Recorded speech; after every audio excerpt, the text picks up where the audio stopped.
My name is Ruth Robbins. I'm Professor of English Literature and Director of Research for Cultural Studies at Leeds, Beckett. And I'm in the subs bench today representing Professor Susan Watkins, who would normally be doing this introduction. We undertake these cultural conversations, these talks for the public, in partnership with Leeds City Council and the publishers Palgrave, as part of their campaign for the humanities.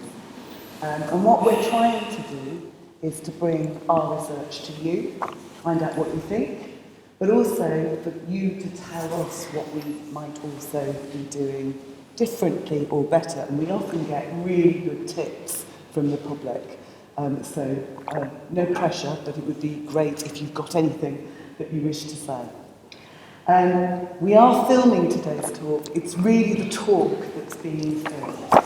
So don't worry, you're not going to be splashed all over YouTube, against your will, as it were. My very great pleasure today to introduce my colleague, Dr. Andrew Lawson, who is reader in English at Leeds Beckett. His research interests lie in the field of 19th century American literature and American history, and indeed the combination of the two subject areas together. He is the author of 2 books that read literary texts in specific materialist contexts. Walt Whitman and the Class Struggle came out in 2006, and Downwardly Mobile, The Changing Fortunes of American Realism, was published in 2013. His most recent publications are a contribution to the Routledge Companion to Literature and Economics, and that suggests something of what his interest in literary texts might be. And he's also just published an article in the Journal of American Studies, writing a bill of exchange, The Perils of Pole Street, which is a novel title, in case you were wondering, The Adventures of Henry Franco, another novel title, and the Antebellum Credit System. And while his work continues to engage with the relationship between literature and economics, his talk today concerns the historical side of those things, and is entitled An American in Calcutta, Henry Lee and the U.S.-India Trade. And hope you enjoy it very much. Andrew. Thank you, thanks very much. I realise that most of you probably never heard of Henry Lee before today, so hopefully you'll find out a bit more about him by the end of the talk. In recent years, scholars in the field of United States history have begun to move away from a focus on the Atlantic world. In what has been described as the global turn, historians of the early American Republic have turned their attention to connected, shared, or entangled histories across oceans and hemispheres. So in order to understand how the United States related to the wider world in the early national period, I want to examine the story of Henry Lee, a merchant based in Boston, Massachusetts, who traded with Calcutta. I'm going to focus on how business connections and relations involving interpersonal trust facilitated trade and the accumulation of capital. But in the first part of this talk, I want to set the scene with an overview of trading relations between the United States and India in the late 18th and early 19th centuries.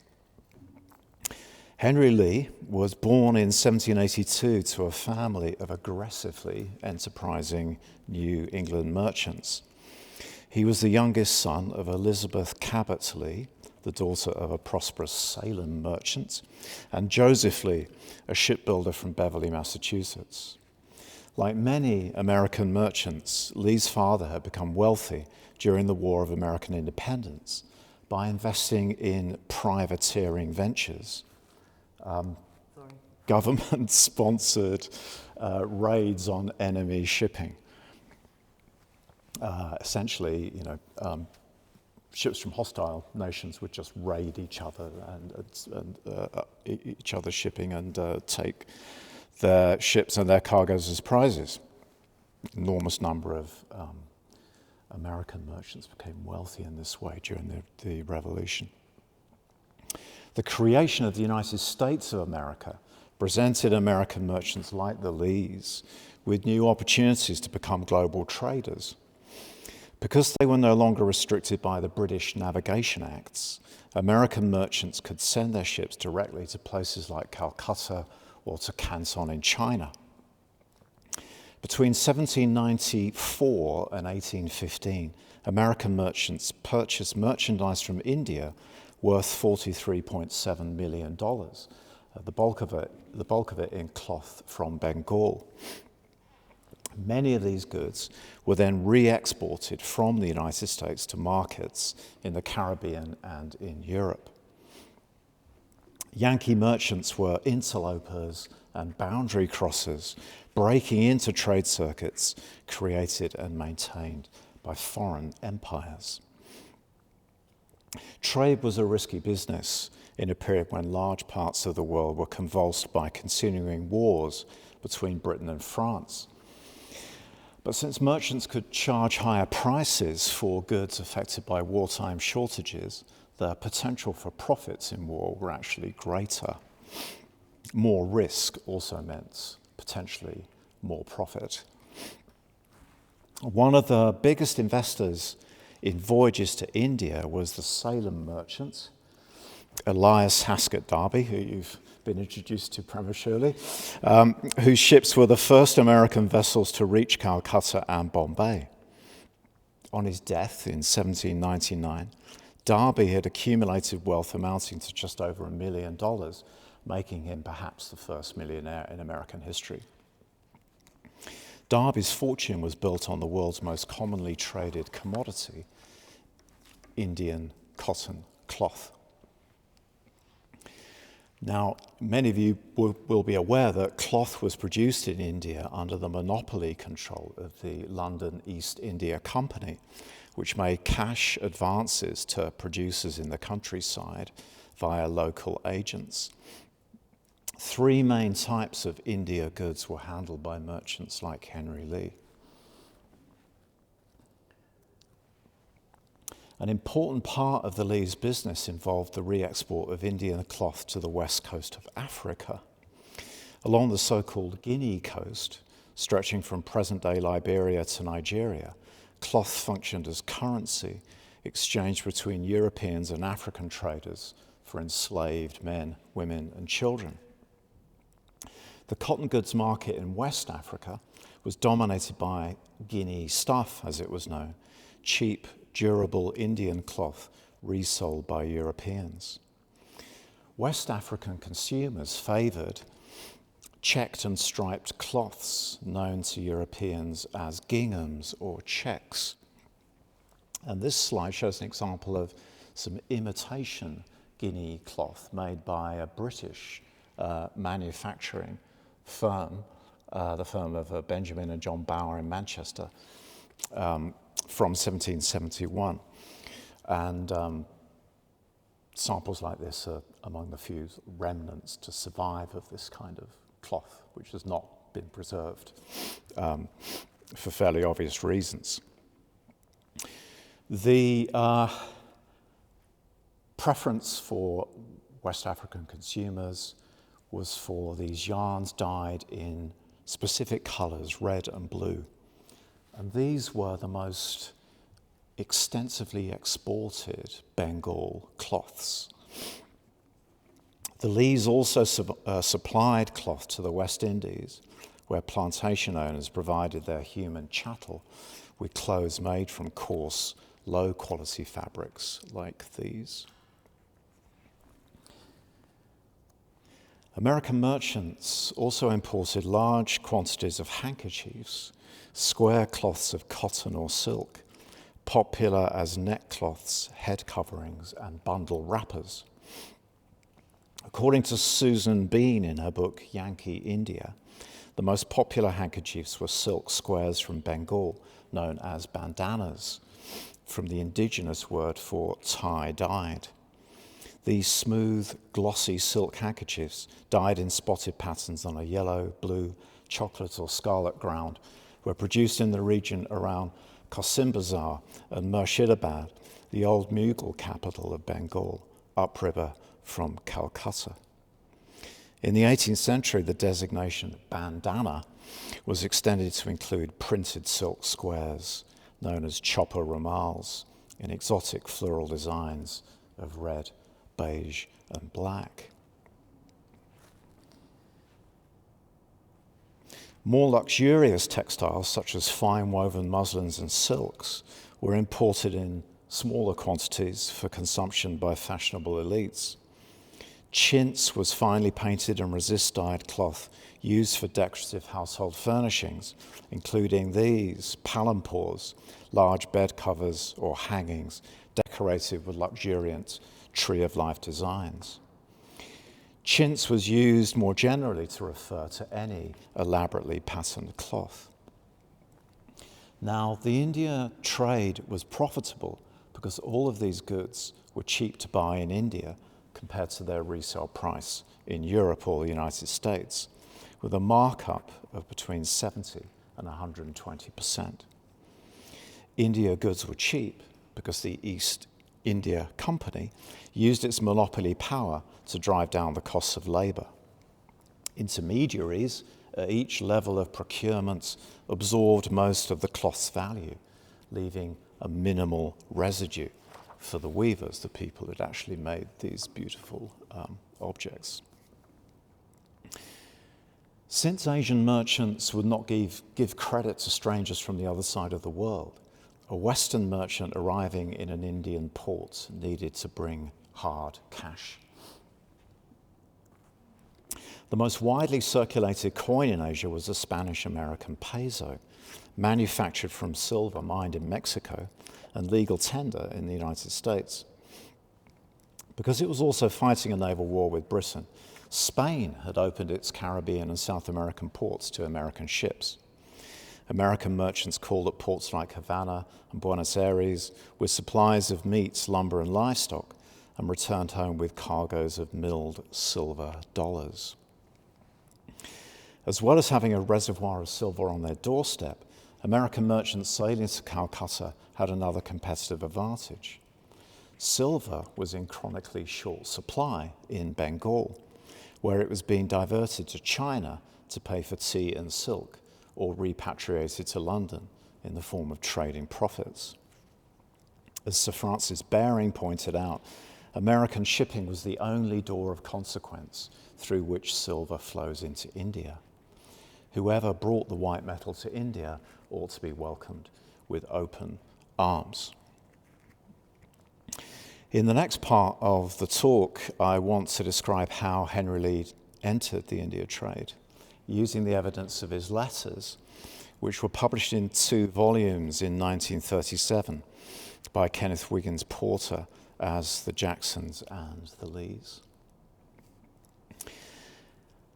So how did Henry Lee go about becoming an India trader? Well, among the first steps that he needed to take on his path to success was to get his hands on some silver. In 1806, Lee formed a business partnership with his older brother, Joseph Lee Jr. The brothers found a reliable supply of silver dollars in a man called Peter Remsen, a wealthy New York merchant and currency dealer.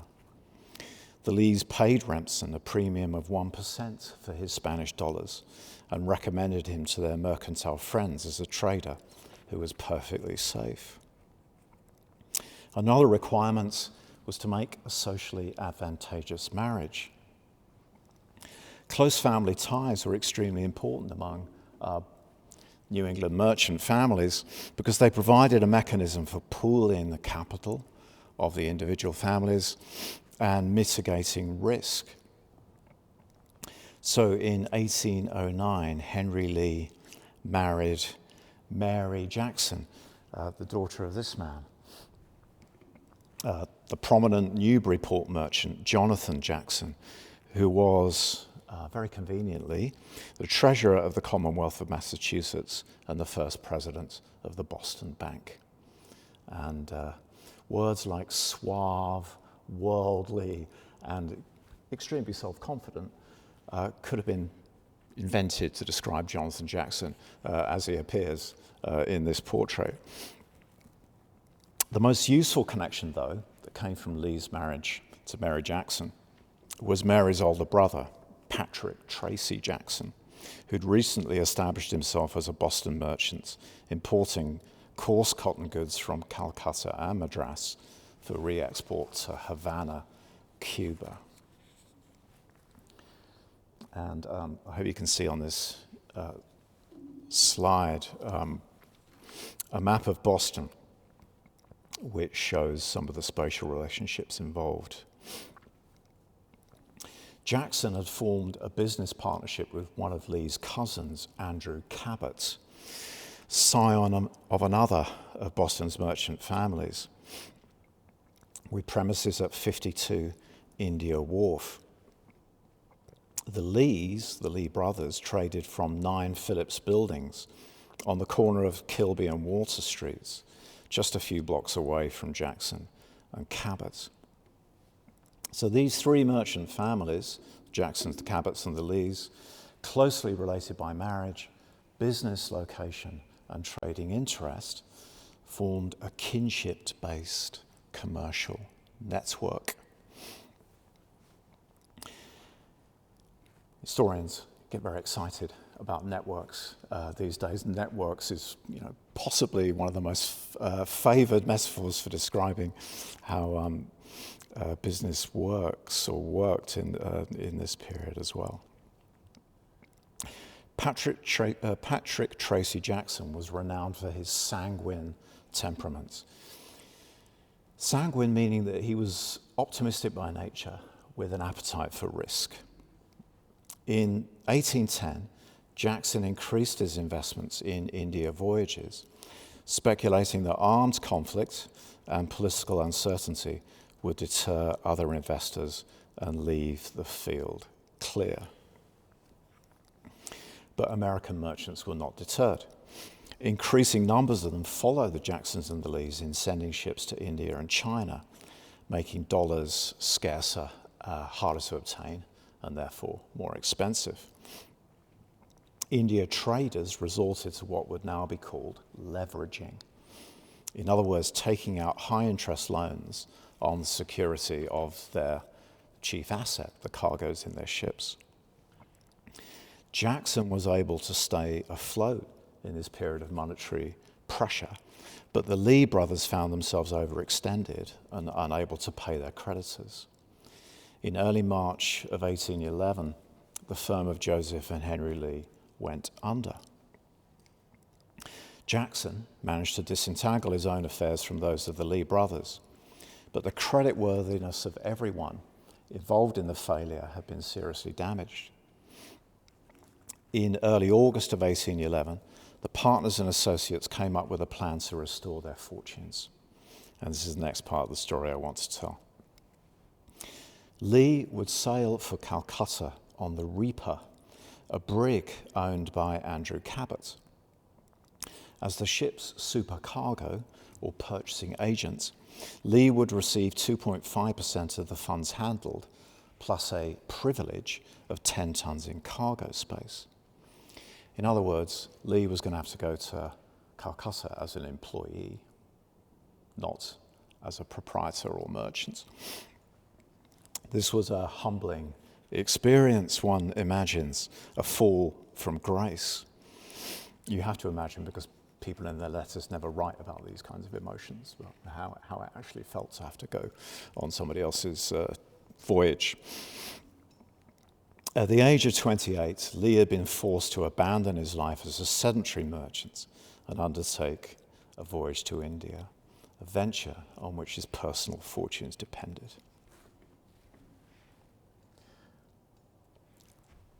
Lee sailed from Boston for Bristol on August the 22nd, 1811, with a cargo of New England lumber owned by the currency dealer, Peter Remsen. The capital stock for the voyage amounted to £35,000, but it was not in the form of silver dollars. Since neither Jackson nor Lee had any remaining specie or coins left, this had to be a voyage financed by a combination of credit and connections. Lee and Jackson persuaded their merchant friends to give them letters of credit addressed to their London bankers. American merchants typically made arrangements for the profits from their voyages to be sent to a London banking house. In this way, they accumulated cash balances denominated in sterling in order to provide a sound base for future ventures. At this time, sterling being the most trusted currency in the world.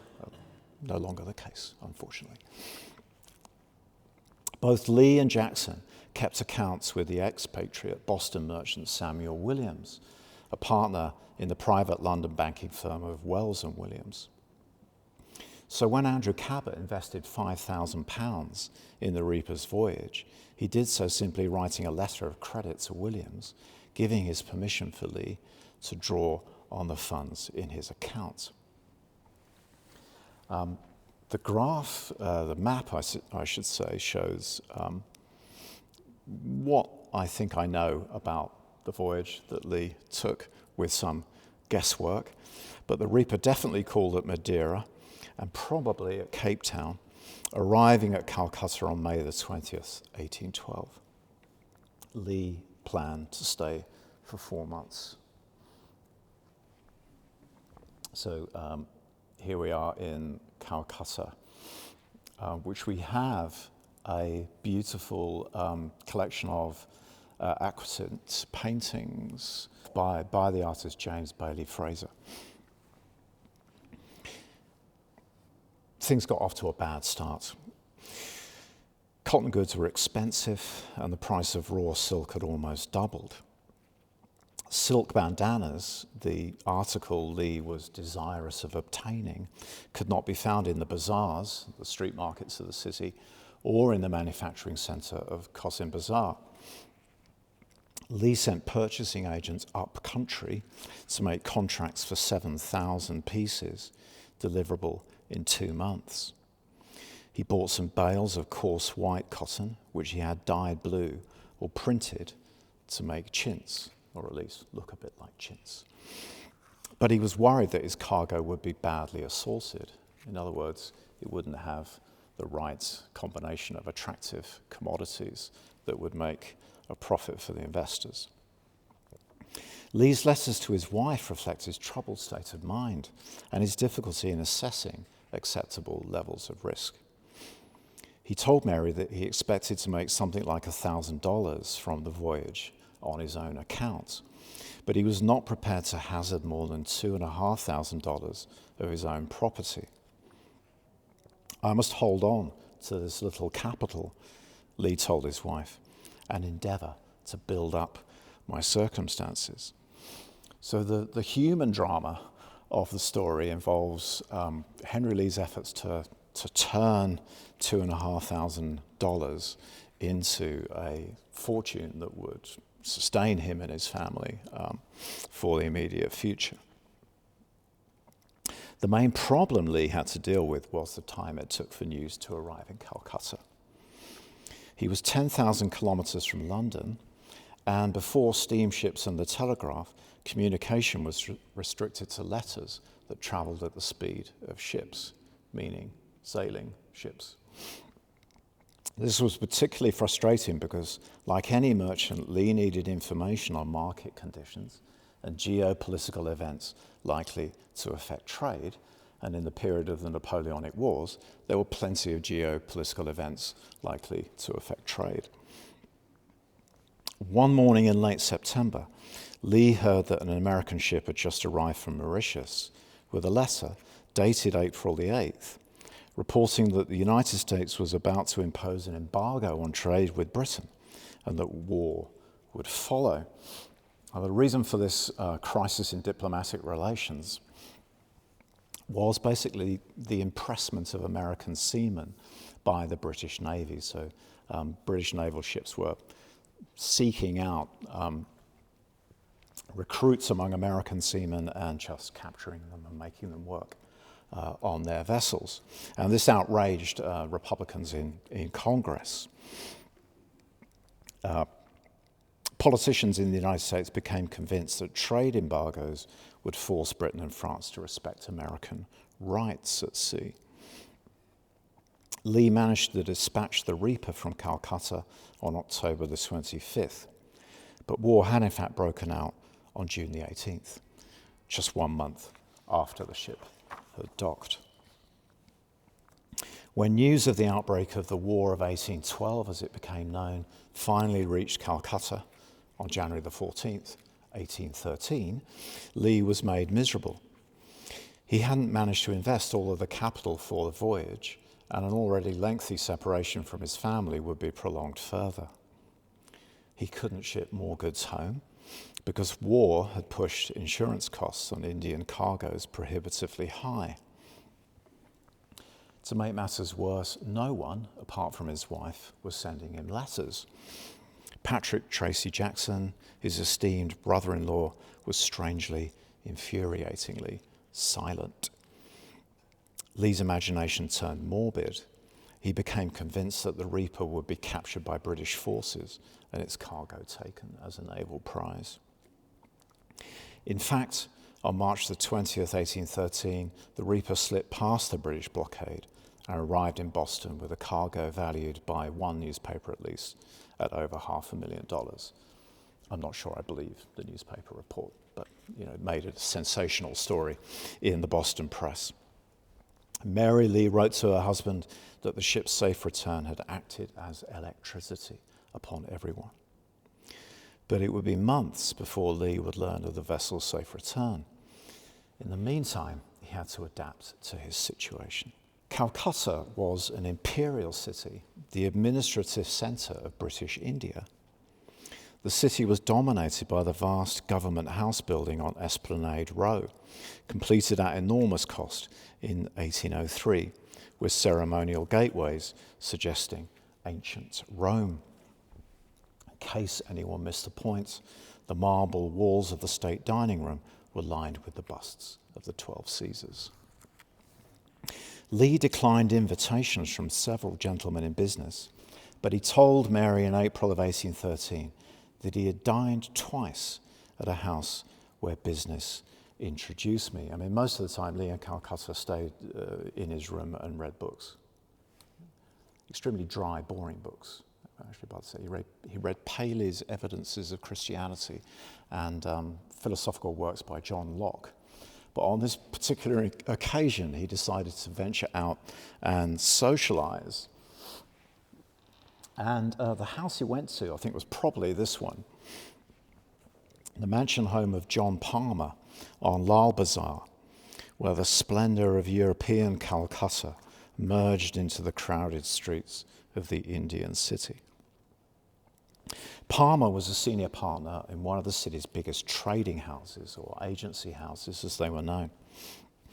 His firm held the savings deposits of East India Company officials and invested them in Bengal agriculture.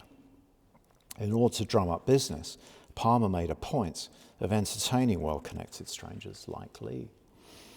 There was plenty for the two men to talk about over dinner.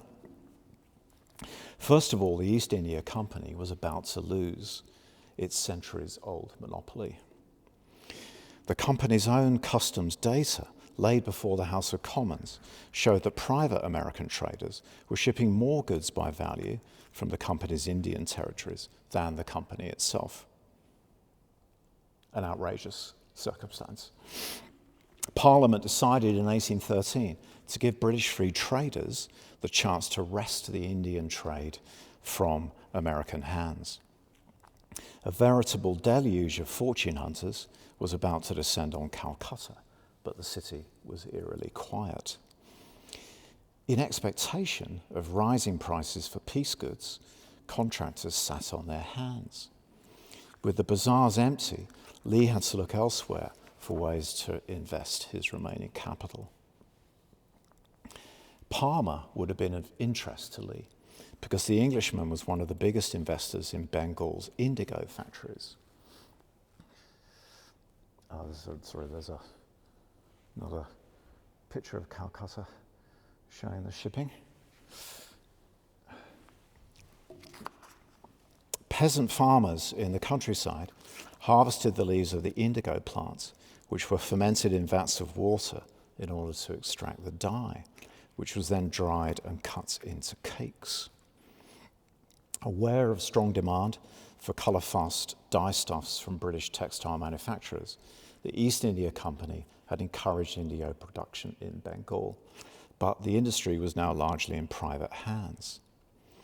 As well as funding production of the commodity, Palmer's firm arranged for its initial sale at auction in Calcutta and its shipment to London, which had become the epicentre of the world indigo trade. Palmer's dinner invitation turned Lee into an indigo speculator. He spent $13,000 on indigo, not in order to ship consignments home to investors, but to take a gamble on rising prices on the London market. But when he sold his indigo in January of 1814, it fetched a price 20% lower than he had anticipated. And he made a loss of about $4,000. So remember, he had $2,500 that he was concerned to play with in terms of his own money. And on this particular speculation, he lost a great deal more than that. Lee admitted to his younger brother Francis that his own eagerness to make the utmost of his scarce capital had led him into the difficulty. The situation didn't improve until July the 30th, 1814, when news arrived that Napoleon Bonaparte had abdicated. Commercial prospects immediately improved, but prices still weren't high enough to tempt piece goods or cotton goods from the countryside to the city markets.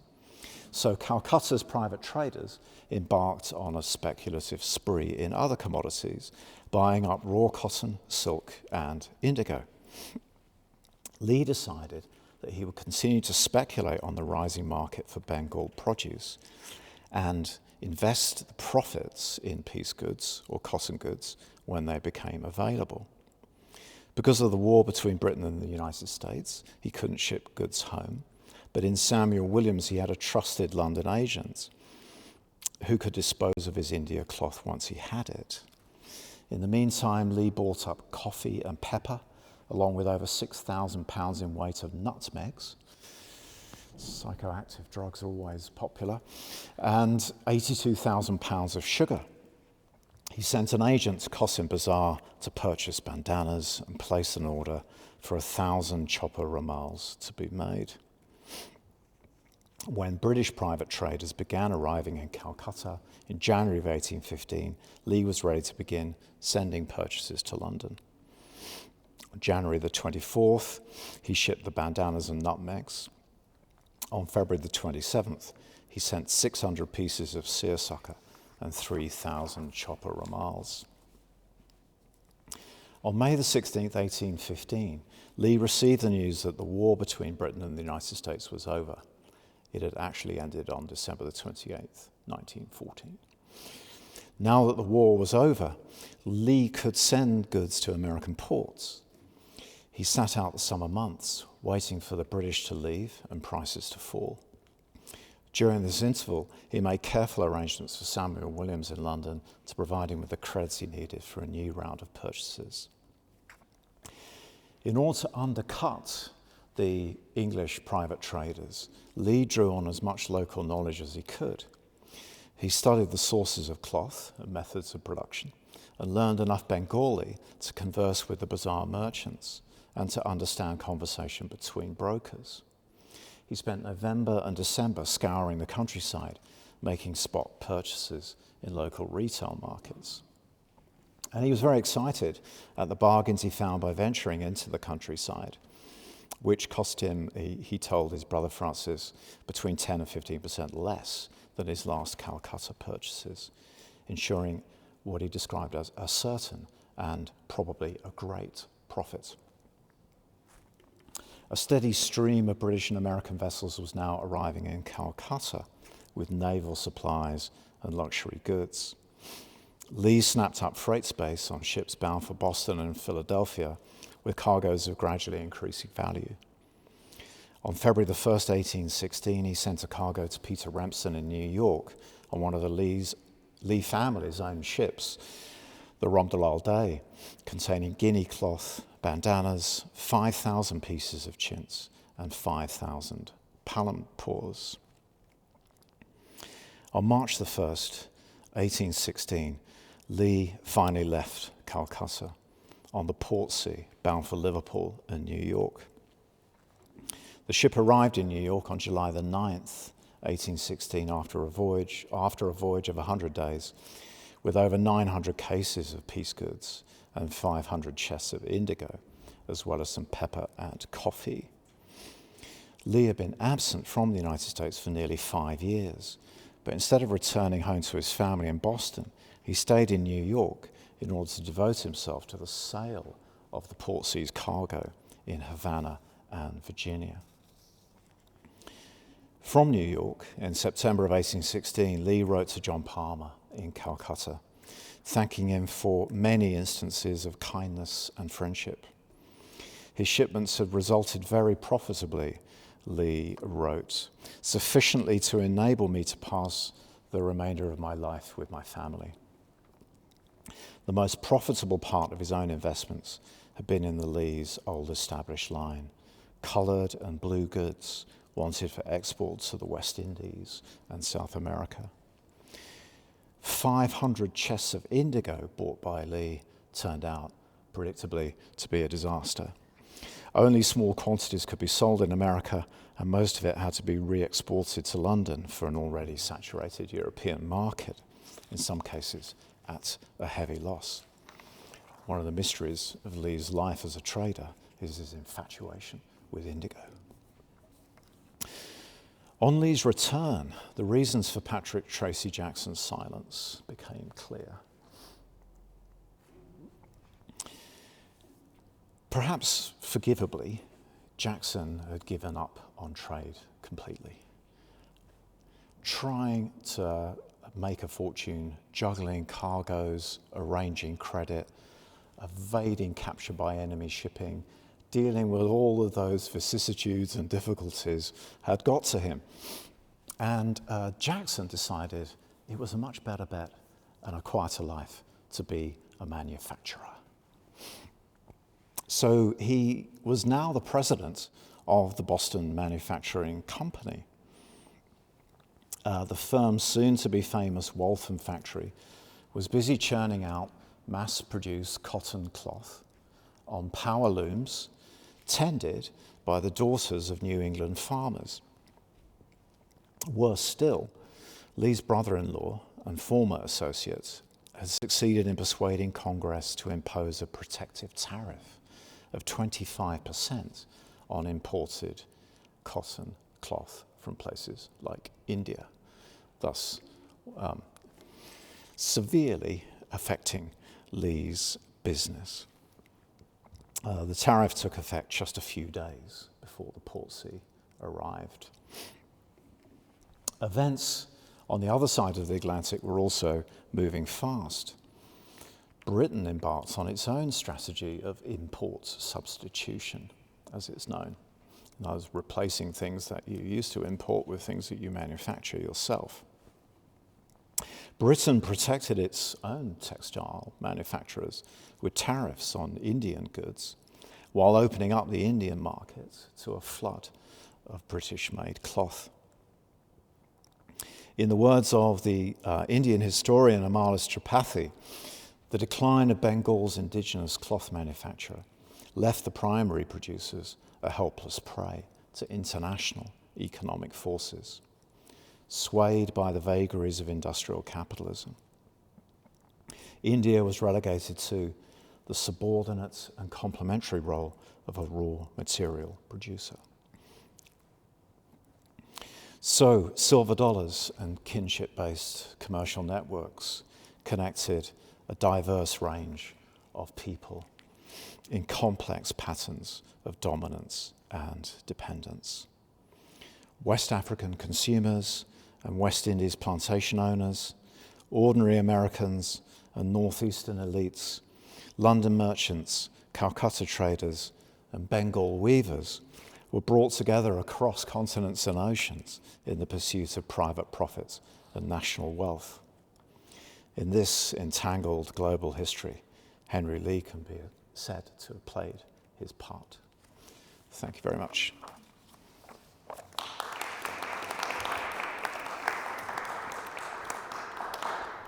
So, anyone has questions or comments they'd like to make, I'm glad to hear them.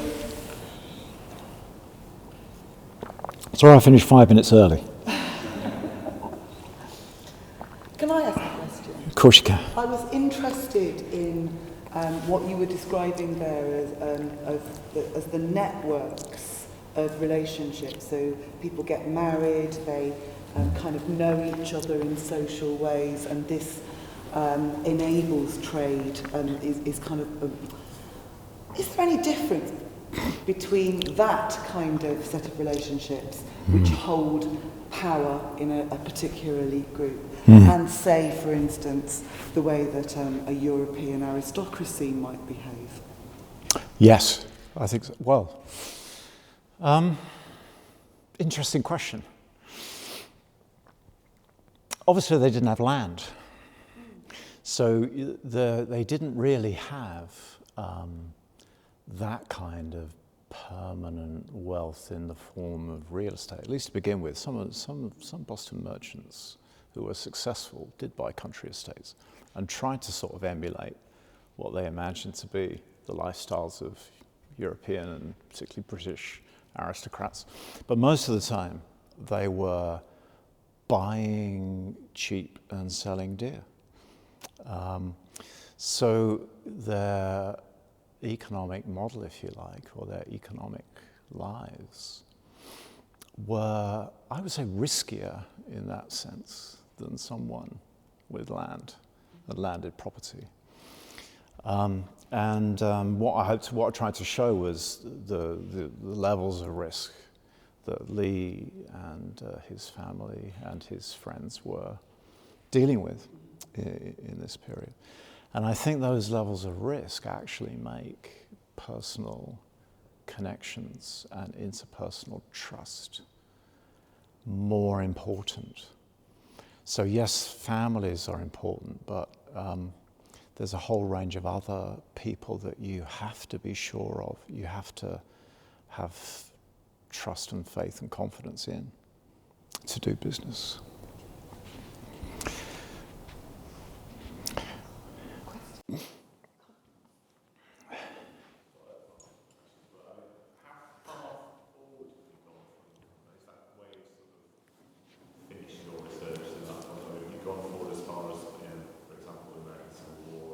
No. Because obviously, once you become a manufacturer, it's about supply of raw materials. Yeah. Then again, they might be India for cotton. Yeah. Yeah. I mean, I started off being interested in merchants who, like Patrick Tracy Jackson, became a manufacturer. Nathan Appleton, who was also one of the investors in the famous Waltham Mill, the first integrated cotton steam-powered mill in the world, allegedly. And what's striking is how much of an outsider Lee actually was. I haven't gone, to answer your short answer is no, I haven't gone further than this period. And I'll try and explain the reasons why, if you like. Lee was an outsider to the extent that he stayed being a merchant. He stayed in the life of trade while all his friends and people quite a bit wealthier than him went in for manufacturing in Massachusetts, in cotton textile manufacture. And so that's what interests me in a way, is somebody who kind of doggedly sticks to this model that was obviously the model for lots of economies and lots of places around the world, trade, global trade for quite a long time, that's actually being superseded. So, yeah, I hope that begins to answer your question. I don't know if you've got any sort of more follow-ups to come on. I mean, the thing was whether, I mean, obviously, although there has been this kind of, as you say, global turn, Yeah. Britain has remained quite key to this particular problem. Oh, yeah. But also, during the early 19th century, Liverpool is becoming very, Yeah. actually generally, particularly Manchester, is becoming very integrated with that Yeah. trade. So does it develop, or do they develop, kind of close links with Liverpool merchants and Manchester manufacturers? The Lees. No. I mean, they seem to have stuck with their favoured markets and their favoured trade. So, he kept on with the India trade. He kept on with the West Indies trade and the Caribbean trade. So yeah, I mean, it's making him sound even more like a sort of historical curio, a man who sort of backed himself into a corner, really, a backwater. I am also interested in the way that Britain and the United States formed an integrated trading and credit network in the later 19th century, and that's the subject of the publication that Ruth mentioned, writing a bill of exchange. But that's a different project to this one.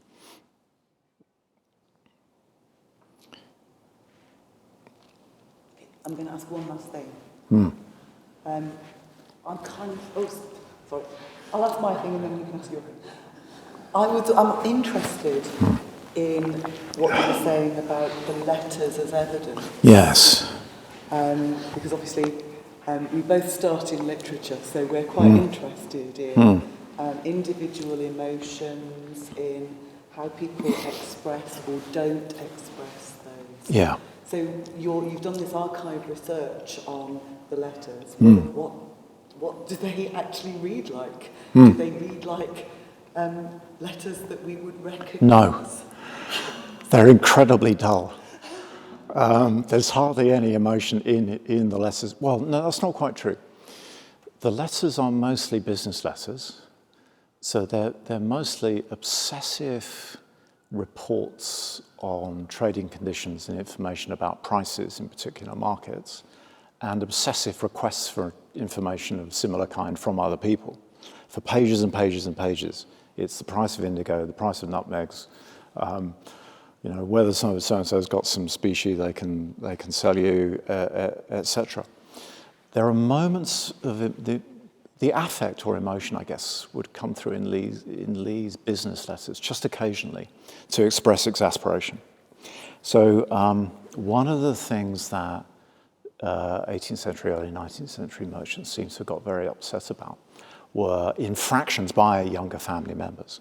So if you recruited a young chap, a son of one of your kinsmen, a Cabot, let's say, into your firm, and he messed up by, going to somewhere like Calcutta and not buying the things he was meant to buy, or spending it all on, gambling and enjoying the nightlife, you got extremely upset, and it was quite okay to do that. So there are some moments where Jackson expresses exasperation with his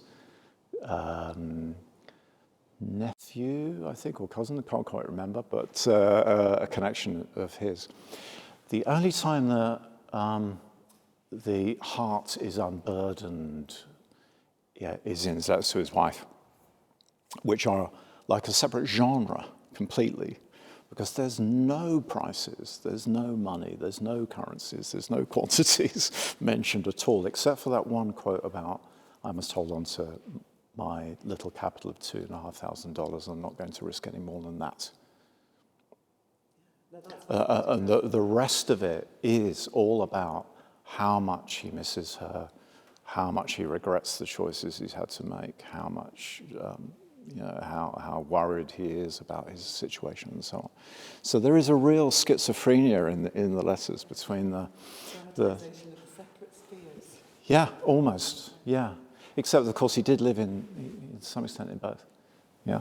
Just sort of observations about the warm sort of underpins Yes. the obsessive interest in prices and risk is about the anxiety of protecting that. Yes. Domestic. Very much so. Yes. Yeah. Sort of going back to Ruth's first question about network. Hmm. You mentioned that one was meant to see Park, Yes. and there was obviously quite a link there.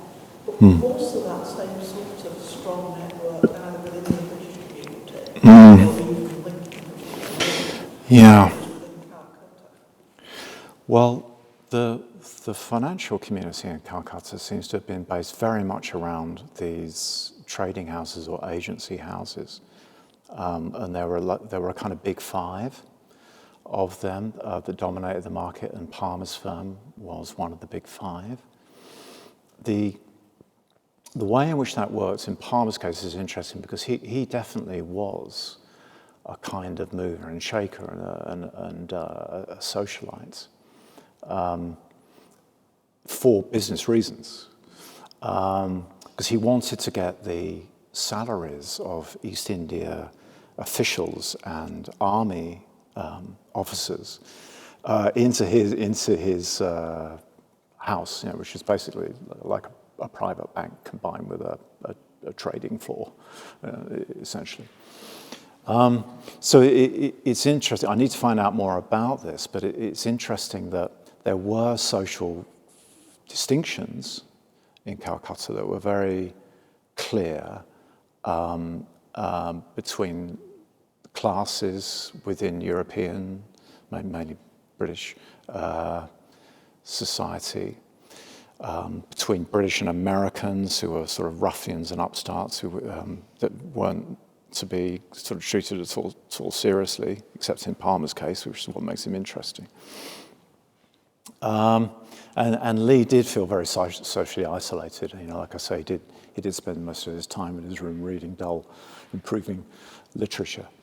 Although he was aware of the fact that he was good at socializing and charming and getting people on his side. But he was very aware of the class system in British society.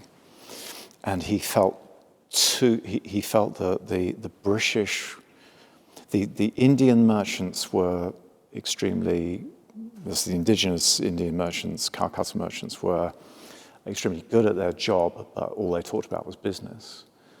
The company officials were too grand and altogether too posh for Lee.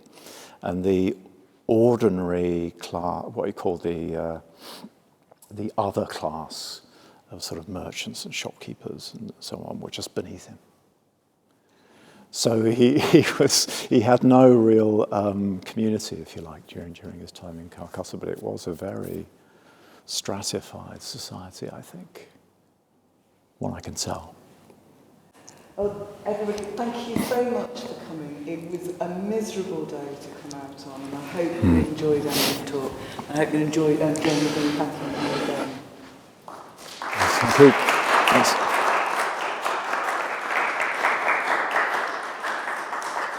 Yeah.